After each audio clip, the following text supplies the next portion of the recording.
अध्याय 1। Do you have obsessions और compulsions? क्या आपको ऑब्सेशंस या कंपल्शंस है? अब हम किताब के चैप्टर 1 को उसी क्रम में समझते हैं जिस क्रम में लेखक इसे आगे बढ़ाते हैं।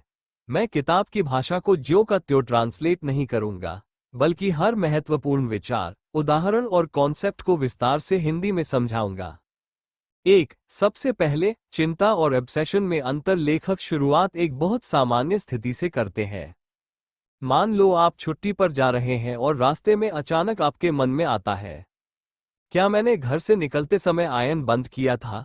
आप खुद को याद दिलाते हैं, हाँ, मैंने बंद किया था। लेकिन कुछ सेकंड बाद फिर सवाल, लेकिन क्या मैंने सच में बंद किया था? अब दिमाग आगे बढ़ता है, अगर आयरन चालू रह गया होगा तो वो गर्म होकर नीचे गिर सकता है, कार्पेट में आग लग सकती है, पूरा घर जल सकता है। यानी एक छोटा सा डाउट धीरे धीरे बहुत बड़े संभावित डिजास्टर में बदल जाता है। लेकिन क्या हर चिंता ओसीडी है? नहीं। लेखक पहले सामान्य वरी को समझाते हैं। हम सभी चिंता करते हैं। आज बॉस के व्यवहार को लेकर चिंता हो सकती है, कल पैसे को लेकर, परसों किसी और बात को लेकर। सामान्य वरी की एक विशेषता यह है कि उसका विषय बदलता रहता है। आज आपको लगता है ग्रेटर दैन, शायद बॉस मुझसे नाराज है। आप कुछ घंटे उसके बारे में सोच सकते हैं, लेकिन अगले दिन संभव है कि वो चिंता आपके दिमाग से निकल जाए और आप किसी दूसरे विषय पर ध्यान देने लगें। फिर ऑब्सेशन क्या है? अब लेखक मुख्य अंतर बताते हैं। ऑब्सेशन भी चिंता जैसा ही डिस्ट्रेस पैदा कर सकता है, लेकिन वह अधिक परसिस्टेंट और रिपेटिटिव होता है। एक ही तरह के विचार, मेंटल इमेजेस, इंपल्सेस, डाउट्स बार बार लौटते रहते हैं और व्यक्ति उन्हें हटाने की कोशिश करता है, लेकिन सफल नहीं हो पाता। उदाहरण के लिए, किसी व्यक्ति को बार बार यह डर हो सकता है, कहीं मैं बीमार तो नहीं। दूसरे व्यक्ति को, अगर मैंने स्टोव बंद नहीं किया तो घर जल जाएगा। किसी को कंटामिनेशन का डर हो सकता है और किसी को बहुत परेशान करने वाले वायलेंट थॉट्स या इंपल्सेस आ सकते हैं। लेखक ये भी दिखाते हैं कि ऑब्सेशन का कंटेंट व्यक्ति दर व्यक्ति बहुत अलग हो सकता है। यहाँ एक बहुत महत्वपूर्ण बात है, ऑब्सेशन का कंटेंट अलग हो सकता है, लेकिन अंडरलाइंग मैकेनिज्म समान हो सकता है। यानी किसी के मन में जर्म्स हैं, किसी के मन में हार्म, किसी के मन में रिस्पॉन्सिबिलिटी, किसी के मन में बीमारी, लेकिन व्यक्ति उस विचार से छुटकारा पाने या सर्टेनिटी पाने के लिए कुछ करने लगता है। कंपल्शन कहाँ से आती है? जब कोई परेशान करने वाला ऑब्सेशन आता है तो स्वाभाविक रूप से व्यक्ति चाहता है यह एंग्जायटी खत्म हो जाए, और यहीं से कंपल्शन शुरू हो सकती है। किताब के अनुसार, greater than obsession distress, anxiety, compulsion, temporary relief. Compulsion कोई बाहरी एक्शन ही हो, यह जरूरी नहीं। ये हो सकती है बार बार checking, washing, cleaning, touching, arranging, repeating, counting, कोई वर्ड फ्रेज दोहराना, प्रेयर करना, या कोई मेंटल एक्टिविटी यानी दिमाग के अंदर किया जाने वाला रिचुअल भी कंपल्शन हो सकता है। पॉल का उदाहरण, ओसीडी साइकिल को समझने का आसान तरीका। पॉल घर से निकलता है, दरवाजा लॉक करता है, फिर डाउट आता है, क्या मैंने सच में लॉक किया? अब उसके मन में संभावित कॉन्सिक्वेंसेस आते हैं। अगर दरवाजा खुला रह गया तो चोरी हो सकती है, कोई घर में घुस सकता है, मेरे परिवार को नुकसान हो सकता है। एंग्जायटी बढ़ती है। पॉल डोर नॉब को 4 बार हिलाकर चेक करता है, अब उसे थोड़ी राहत मिलती है, लेकिन अगली बार फिर डाउट आएगा, फिर चेकिंग, यही साइकिल बार बार चल सकती है। इसलिए कंपल्शन का असली उद्देश्य क्या है? कंपल्शन का उद्देश्य अक्सर किसी बाहरी समस्या को वास्तव में सॉल्व करना नहीं, बल्कि अंदर की एंग्जायटी को कम करना होता है।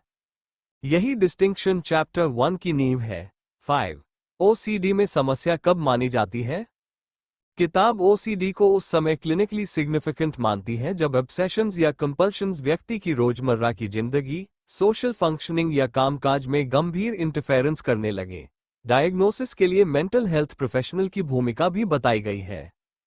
किताब में दिए गए प्रेवलेंस आंकड़े उस समय के रिसर्च कॉन्टेक्स्ट के हैं, इसलिए उन्हें आज के आंकड़ों के रूप में नहीं लेना चाहिए। क्या सेल्फ हेल्प से ओसीडी में सुधार हो सकता है? अब चैप्टर 1 एक महत्वपूर्ण मोड़ लेता है। क्या व्यक्ति खुद भी इस समस्या पर काम कर सकता है? लेखक बताते हैं कि पहले ओसीडी को लेकर रिकवरी की उम्मीद काफी कम मानी जाती थी, लेकिन बाद के दशकों में कॉग्निटिव बिहेवियरल थेरेपी (सीबीटी) पर काफी रिसर्च हुई। सीबीटी में व्यक्ति अपने डिस्ट्रेसिंग थॉट्स और बिलीफ्स को समझता है और उन सिचुएशंस का सामना करना सीखता है जिन्हें वो डर के कारण अवॉइड करता रहा है। किताब के अनुसार रिसर्च ने ये दिखाया कि स्ट्रक्चर्ड ट्रीटमेंट से बहुत से लोगों के जीवन में महत्वपूर्ण सुधार संभव है। किताब ये भी बताती है कि कुछ लोगों ने रिटन सेल्फ हेल्प इंस्ट्रक्शंस और थोड़ी प्रोफेशनल गाइडेंस के साथ भी सिम्टम्स कम किए। लेकिन लेखक एक महत्वपूर्ण सावधानी भी देते हैं। अगर ऑब्सेशंस बहुत इंटेंस और फ्रीक्वेंट है और रिचुअल्स बहुत एक्सटेंसिव है, तो ओसीडी में ट्रेन्ड मेंटल हेल्थ प्रोफेशनल की मदद लेना बेहतर है। 7. केवल किताब पढ़ना पर्याप्त नहीं है। ये चैप्टर की बहुत प्रैक्टिकल बात है। लेखक कहते हैं कि ओसीडी के खिलाफ कोई टेक्निक कभी कभार करके बहुत फायदा मिलने की उम्मीद नहीं करनी चाहिए। कंसिस्टेंसी महत्वपूर्ण है। अगर व्यक्ति स्किल्स को कभी कभी प्रैक्टिस करेगा, तो बदलाव की संभावना कम होगी। लेकिन स्ट्रक्चर्ड प्रोग्राम को लगातार प्रैक्टिस करने से इंप्रूवमेंट संभव है। यानी नॉलेज प्रैक्टिस रेपिटेशन चेंज। सिर्फ ये जान लेना कि मुझे ओसीडी है पर्याप्त नहीं है। 8. अब किताब ओसीडी के अलग अलग पैटर्न्स बताती है। लेखक 7 प्रमुख पैटर्न्स बताते हैं। और एक महत्वपूर्ण बात, एक व्यक्ति में एक से ज्यादा प्रकार के सिम्टम्स हो सकते हैं।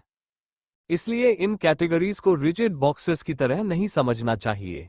1. वॉशेस और क्लीनर्स, सफाई, कंटामिनेशन। इन लोगों के ऑब्सेशंस कंटामिनेशन को लेकर होते हैं। Germs, disease, bodily secretions, chemicals आदि। फिर एंजाइटी कम करने के लिए वॉशिंग या क्लीनिंग रिचुअल्स शुरू हो सकते हैं। जैसे शायद ये कंटामिनेटेड है, एंजाइटी हाथ धोना थोड़ी राहत। कभी व्यक्ति लंबे समय तक शावर करता है, कभी घर साफ करता रहता है और कभी कंटामिनेशन से बचने के लिए कुछ जगहों या वस्तुओं से ही बचने लगता है। 2. चेकर्स, बार बार चेक करना यहाँ मुख्य डर होता है। अगर मैंने प्रॉपर्ली चेक नहीं किया तो कुछ भयानक हो जाएगा। जैसे stove, electrical appliances, doors, Windows. काम में मिस्टेक्स, पहले चेक किया, फिर डाउट, क्या मैंने ठीक से चेक किया? फिर चेक, फिर डाउट और फिर चेक, यानी चेकिंग डाउट, चेकिंग डाउट। ये साइकिल घंटों तक चल सकती है। 3. रिपीटर्स, बार बार दोहराने वाले। रिपीटर्स में व्यक्ति किसी एक्शन को बार बार करता है, लेकिन यहाँ एक खास बात है, उसे अक्सर यह स्पष्ट लॉजिकल कनेक्शन नहीं मिलता कि वह एक्शन वास्तव में कैटास्ट्रोफी को कैसे रोक रहा है।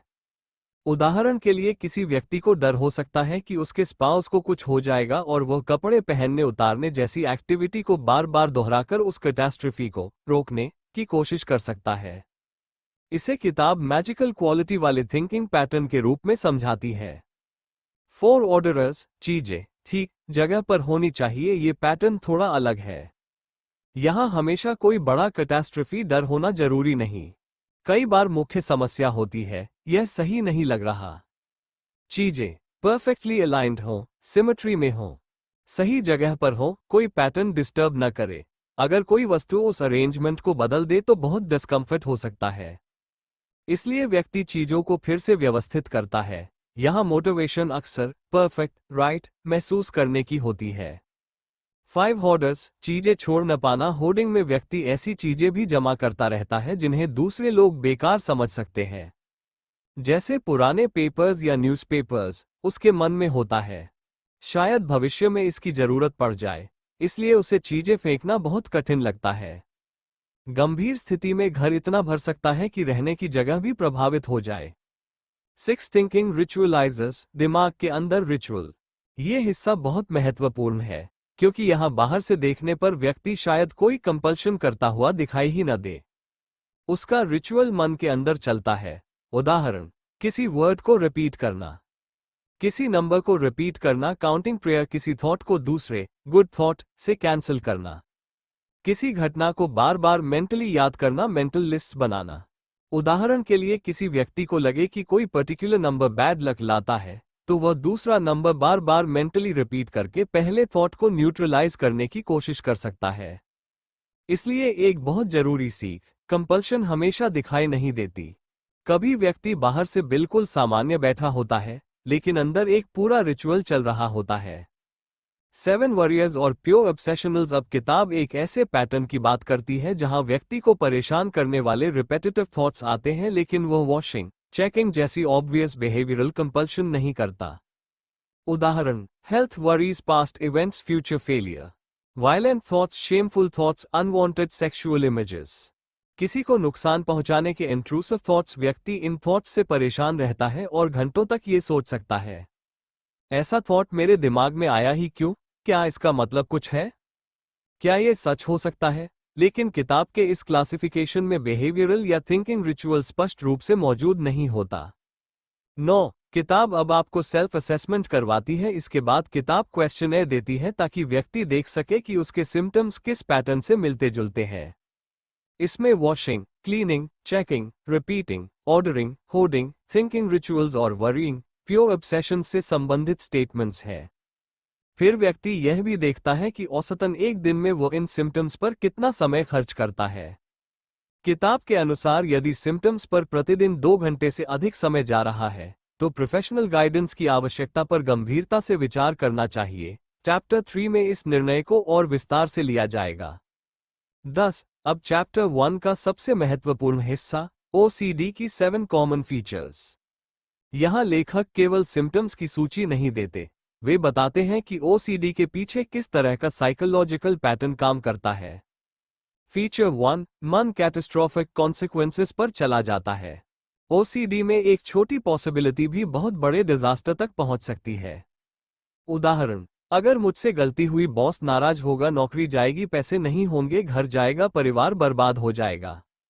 या अगर मैंने दूर ठीक से लॉक नहीं किया, कोई घुसेगा, परिवार को नुकसान होगा और यह मेरी गलती होगी। यानी माइंड केवल समस्या नहीं देखता, वो तुरंत उसके सबसे भयानक संभावित परिणाम तक पहुंच जाता है। फीचर 2, कभी कभी आपको खुद भी पता होता है कि डर इर्रेशनल है। ये ओसीडी का बहुत इंटरेस्टिंग हिस्सा है। व्यक्ति सामान्य अवस्था में कह सकता है, मुझे पता है कि 5 बार हाथ धोने से बीमारी का रिस्क मैजिकली खत्म नहीं हो जाता। या मुझे पता है कि टाइपिंग को 7 बार चेक करना वास्तव में जरूरी नहीं है।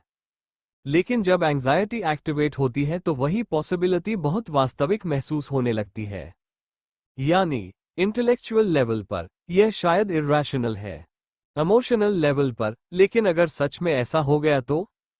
किताब एंथनी का उदाहरण देती है, जिसमें कंटामिनेशन का डर इतना मजबूत हो गया कि उसे पूरा विश्वास था कि एक चेन ऑफ कॉन्टैक्ट के कारण वह अपने परिवार तक गंभीर बीमारी पहुंचा देगा। फीचर 3, ऑब्सेशन से लड़ने पर वह और मजबूत हो सकता है। ये चैप्टर का बहुत महत्वपूर्ण कॉन्सेप्ट है। जब कोई थॉट डरावना हो तो नेचुरली हम उसे हटाना चाहते हैं। हम सोचते हैं, ये थॉट नहीं आना चाहिए, फिर इसे रोकना है, फिर मैं ऐसा क्यों सोच रहा हूं?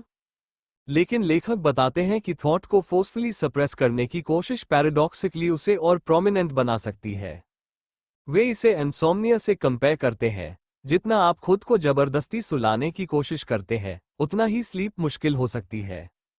उसी तरह, मुझे ये थॉट नहीं सोचना है का लक्ष्य खुद उस थॉट को माइंड में एक्टिव रख सकता है। ओसीडी थॉट को वापस बुलाने वाली कुछ चीजें लेखक विशेष रूप से बताते हैं कि ऑब्सेशन को मजबूत रखने वाले पैटर्न्स में ये शामिल है। ऑब्सेशन से डरना, थॉट को एक्टिवली फाइट करना, उससे जुड़ी सिचुएशंस अवॉइड करना, ये थॉट कभी दोबारा नहीं आना चाहिए जैसा लक्ष्य बनाना। अगली बार ऑब्सेशन आने की चिंता करना, यानी व्यक्ति थॉट से बचने की कोशिश करते करते उसी थॉट के साथ अपना कनेक्शन और मजबूत कर देता है। यही आगे आने वाले ट्रीटमेंट की एक बड़ी नींव है। थॉट को हराना लक्ष्य नहीं है। फीचर 4, कंपल्शन टेम्पररी रिलीफ देती है। अब साइकिल का दूसरा हिस्सा, मान लो स्टोव को लेकर डर आया। व्यक्ति चेक करता है, एंजाइटी कम होती है, दिमाग सीखता है, जब मुझे ये डर आए तो चेकिंग करने से मुझे राहत मिलती है। अगली बार ऑब्सेशन आएगा, फिर चेकिंग। इस तरह कंपल्शन रिइंफोर्स होती जाती है। किताब क्रिस का उदाहरण देती है, जिसे अपने बच्चे को नुकसान पहुंचाने का अनवांटेड इंपल्स आता है। वो उस डर को अरेज करने के लिए उस समय किए जा रहे काम को दोबारा करता है। थॉट आया, रिचुअल किया, थॉट थोड़ी देर के लिए गया, रिलीफ। फिर थॉट आया, वही रिचुअल, और यही लेखक ओसीडी साइकिल की असली समस्या बताते हैं। कंपल्शन राहत देती है लेकिन परमानेंट सॉल्यूशन नहीं देती।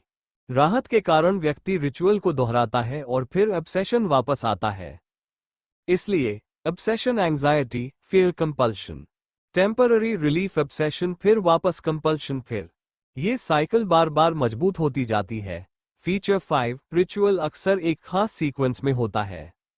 ओसीडी रिचुअल सिर्फ चेक करना नहीं होता, कई बार उसे एक पर्टिकुलर तरीके से करना जरूरी महसूस होता है।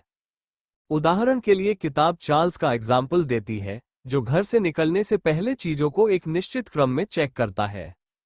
एक विंडो से शुरू करना, अप्लायंसेस को एक पर्टिकुलर डायरेक्शन में देखना, कुछ चीजों को टच करना, कीज को एक खास तरह से देखना और फिर लॉक को कई बार चेक करना। अगर सीक्वेंस डिस्टर्ब हो जाए तो रिचुअल फिर से शुरू हो सकता है।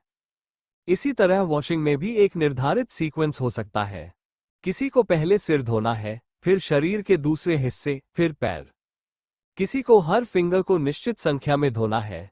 अगर बीच में इंटरप्शन हो गया या व्यक्ति भूल गया कि वह किस स्टेप पर था, तो पूरा रिचुअल दोबारा करना पड़ सकता है। फीचर 6, व्यक्ति कंपल्शन का भी विरोध करता है। ये थोड़ा पैराडॉक्सिकल है, व्यक्ति कंपल्शन करता भी है और उससे परेशान भी है। हल्के सिम्टम्स में कोई व्यक्ति ब्रीफकेस 3 बार चेक करके परेशान तो हो सकता है, लेकिन उसकी जिंदगी पूरी तरह प्रभावित नहीं होती। लेकिन सीवियर ओसीडी में रिचुअल इतना समय लेने लगता है कि व्यक्ति खुद उससे छुटकारा पाना चाहता है। कुछ लोग वॉशिंग से बचने के लिए चीजों को छूना ही अवॉइड करने लगते हैं। कुछ लोग रिचुअल्स से बचने के लिए अपनी नॉर्मल एक्टिविटीज तक छोड़ देते हैं। यानी, मैं यह नहीं करना चाहता और मुझे ये करना ही पड़ेगा। दोनों एक साथ मौजूद हो सकते हैं। फीचर 7, दूसरे लोगों को भी ओसीडी साइकिल में शामिल करना। अब एक बहुत सटल कंपल्शन आती है, रीअश्योरेंस सीकिंग। किसी व्यक्ति को डाउट आता है, क्या मैंने सही किया? वो किसी दूसरे से पूछता है, तुम्हें लगता है सब ठीक है? दूसरा व्यक्ति रीअश्योरेंस देता है, थोड़ी देर राहत, फिर नया डाउट, फिर रीअश्योरेंस। किताब मार्च का उदाहरण देती है, जो अपने बेटे की हेल्थ को लेकर लगातार रीअश्योरेंस लेती थी। डॉक्टर से बात करने के बाद थोड़ी देर एंजाइटी कम होती, लेकिन कुछ घंटों में नया कंसर्न आ जाता। इसलिए रीअश्योरेंस भी रिचुअल बन सकती है, दूसरों को केवल रीअश्योरेंस देने के लिए नहीं, बल्कि रिचुअल में पार्टिसिपेट करने के लिए भी इन्वॉल्व किया जा सकता है।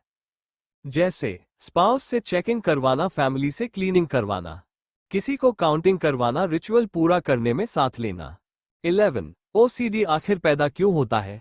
चैप्टर के अंत में लेखक इस सवाल पर आते हैं, मैं ऐसा क्यों हो गया? और यहाँ उनका उत्तर बहुत ईमानदार है। ओसीडी के कारणों का पूरा उत्तर अभी स्पष्ट नहीं है। किताब बायोलॉजिकल फैक्टर्स की संभावित भूमिका पर चर्चा करती है, ब्रेन फंक्शनिंग और न्यूरोट्रांसमीटर्स जैसे सेरोटोनिन से संबंधित रिसर्च का उल्लेख करती है। लेकिन साथ ही लेखक ये भी स्पष्ट करते हैं कि बायोलॉजिकल बेसिस होने का अर्थ यह नहीं कि साइकोलॉजिकल ट्रीटमेंट बेकार है। 12, क्या ओसीडी परिवार में चलता है? लेखक बताते हैं कि फैमिली हिस्ट्री रिसर्च से कोई सरल और निश्चित निष्कर्ष नहीं निकलता। कुछ रिलेटिव्स में एंजाइटी या डिप्रेशन की संभावना अधिक दिखाई गई, लेकिन ये जरूरी नहीं कि ओसीडी वाले व्यक्ति के पेरेंट्स को भी ओसीडी हो। इसलिए केवल फैमिली हिस्ट्री से ओसीडी को पूरी तरह एक्सप्लेन नहीं किया जा सकता। 13, बच्चों में भी मैजिकल रिचुअल्स हो सकते हैं। किताब एक इंटरेस्टिंग ऑब्जर्वेशन देती है, कई बच्चे कुछ समय के लिए ऐसे रिचुअल्स करते हैं। अगर मैंने यह नहीं किया तो मॉम को कुछ हो जाएगा, या कोई पर्टिकुलर एक्शन करके वे अपने परिवार को प्रोटेक्ट करने की कल्पना करते हैं। अधिकांश बच्चों में ये रिचुअल्स समय के साथ खत्म हो जाते हैं। कुछ लोगों में ही ये सिम्टम्स इतने परसिस्टेंट और पर्वेसिव बनते हैं कि ओसीडी का रूप लेते हैं। 14, ओसीडी कब शुरू हो सकता है? किताब के अनुसार ओसीडी अक्सर लेट टीनेज ईयर्स और अर्ली 20s में सामने आता है। लेखक इसका एक संभावित साइकोलॉजिकल एक्सप्लेनेशन देते हैं।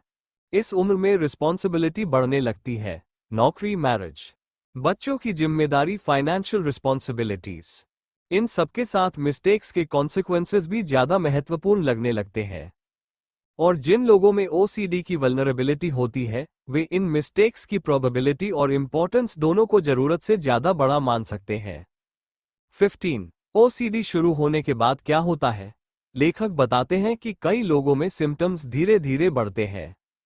कभी व्यक्ति किसी पर्टिकुलर घटना या इंफॉर्मेशन को सिम्टम्स के बढ़ने से जोड़ता है।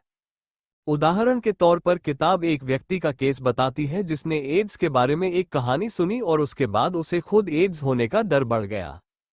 फिर प्रोटेक्शन के नाम पर हैंड वॉशिंग और अवॉइडेंस बढ़ने लगे। यानी कोई ट्रिगर शुरुआत को प्रभावित कर सकता है, लेकिन बाद में रिचुअल्स और अवॉइडेंस उस प्रॉब्लम को बनाए रखने में भूमिका निभा सकते हैं। 16. कुछ थॉट्स इतने पावरफुल क्यों बन जाते हैं? अब चैप्टर का आखिरी साइकोलॉजिकल हिस्सा आता है। हर इंसान के दिमाग में कभी कभी अजीब, डरावने या अनवांटेड थॉट्स आ सकते हैं। जैसे, अगर मैंने बच्चे को गिरा दिया तो, या अगर मैं अचानक ट्रेन के सामने चला गया तो। सामान्य व्यक्ति अक्सर ऐसे थॉट को अजीब थॉट था कहकर छोड़ देता है, वो उसे बहुत मीनिंग नहीं देता, इसलिए थॉट चला जाता है और अक्सर याद भी नहीं रहता। लेकिन कुछ लोगों में साइकोलॉजिकल वल्नरेबिलिटी के कारण थॉट को बहुत ज्यादा मीनिंग मिल जाता है। जैसे, मेरे दिमाग में ऐसा थॉट आया, इसका मतलब क्या है? क्या मैं कंट्रोल खो रहा हूं? क्या ये थॉट मेरे कैरेक्टर के बारे में कुछ बताता है? अब एंग्जायटी बढ़ती है, फिर व्यक्ति थॉट को सप्रेस करता है। सप्रेशन थॉट को और प्रोमिनेंट बनाती है, फिर व्यक्ति उससे और डरता है, और यही विशियस साइकिल बन जाती है। 17. लो सेल्फ एस्टीम भी भूमिका निभा सकती है। लेखक एक और फैक्टर डिस्कस करते हैं। अगर व्यक्ति अपने ऊपर रिलेटिवली भरोसा करता है तो वह मिस्टेक होने पर सोच सकता है, गलती हो गई, मैं इसे संभाल लूंगा। लेकिन अगर सेल्फ एस्टीम कम है तो वही मिस्टेक बहुत कैटास्ट्रोफिक महसूस हो सकती है।